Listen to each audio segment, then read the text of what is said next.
Hello friends, welcome back to Ravijaya fashions. మనకు ఒక customer అయితే ఈ విధంగా వైట్ కలర్ శారీ అయితే ఇచ్చిందండి. శారీ మొత్తం కూడాను వైట్ కలరే ఉందండి. బార్డర్ కానీ మొత్తం వచ్చిన ప్రింట్ కానీ డిజైన్ కానీ ప్రతి ఒక్కటి కూడా వైట్ కలర్ లోనే ఉంది. దీనికి ఆపోజిట్ వేయడానికి కూడా నాకు ఏది తోచలేదు. అందుకని చెప్పేసి డ్రెస్ నార్మల్ గా కుట్టినా కూడా డ్రెస్ కి ఒక గ్రాండ్ లుక్ నిచ్చే విధంగా అయితే ఈ విధంగా వెనకాల నెక్ కి ఒక ఫ్లవర్ ని అయితే స్టిచ్ చేస్తున్నానండి. ఇది మీకు ఫుల్ వీడియో కావాలనుకుంటే నాకు కామెంట్ చేయండి, షార్ట్ వీడియోలో మీకు అర్థం కాకపోతే. ఈ ఫ్లవర్ అనేది మనము అటాచ్ చేసుకోవడం వల్ల ఎంత సింపుల్ గా ఉన్న డ్రెస్ అయినా కూడా ఒక గ్రాండ్ లుక్ అయితే మనకి ఇస్తుందండి.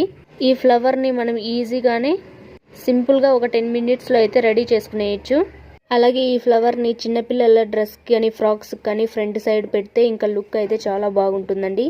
ఈ ఫ్లవర్ ఫుల్ వీడియో కావాలనుకుంటే ఈ ఫ్లవర్ కోసం ఎంత మెజర్మెంట్ తీసుకోవాలి, ఫ్లవర్ని ఎలా స్టిచ్ చేయాలని మీకు తెలుసుకోవాలనుకుంటే నాకు కామెంట్ చేయండి, నేను ఫుల్ వీడియో పెడతాను. ఇందుకు డ్రెస్సులు